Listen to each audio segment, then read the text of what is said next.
Hello, welcome. I'm glad that you're here with us again as we continue this chronological read through of the Bible. We return again today to King Ahab. If you recall, King Asa of Judah had sent great treasures to Syria, and he asked Syria to attack Israel, so that Israel would leave Judah alone because Israel had been attacking Judah. Those attacks by Syria continue in today's readings. King Ben-Hadad of Syria makes a demand of King Ahab of Israel.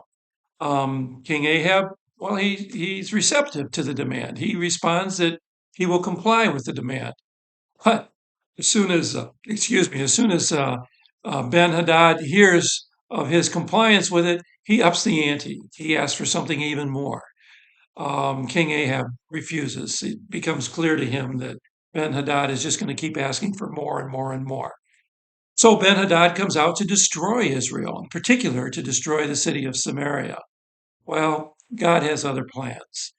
Even though King Ahab doesn't deserve it in any way, God sends a prophet to King Ahab who tells him that Israel will prevail over Syria. And indeed they do.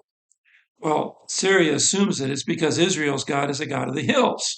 So they try attacking Israel again, this time in the spring and on the plains.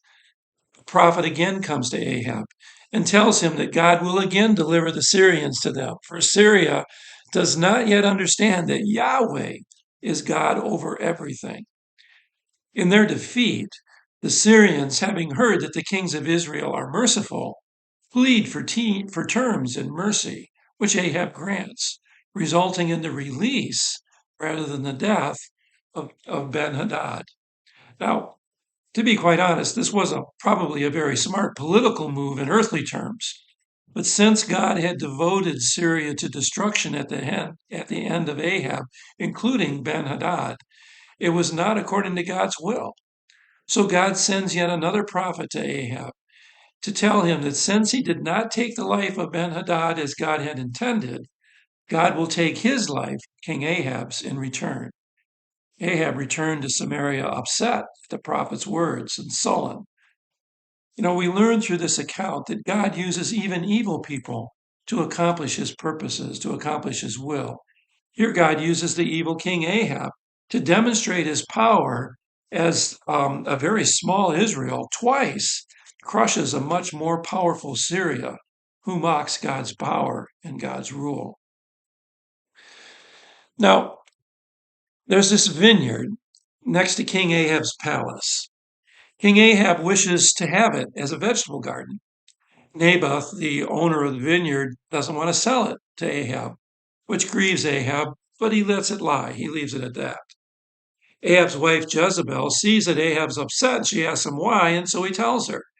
Well, Jezebel figures the king should have whatever he wants, so she arranges to have Naboth killed, and then so that Ahab can take possession of the vineyard, which she does, and indeed Ahab does take possession of the vineyard.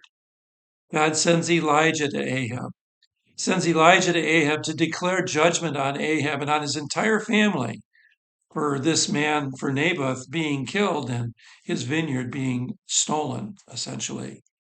Ahab repents. And here's the amazing thing.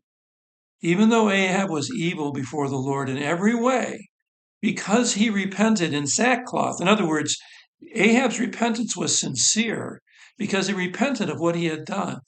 God had mercy on him, and he delayed the punishment that he had declared until after Ahab had died, so that he would not see the destruction that he had wrought on his own family as well.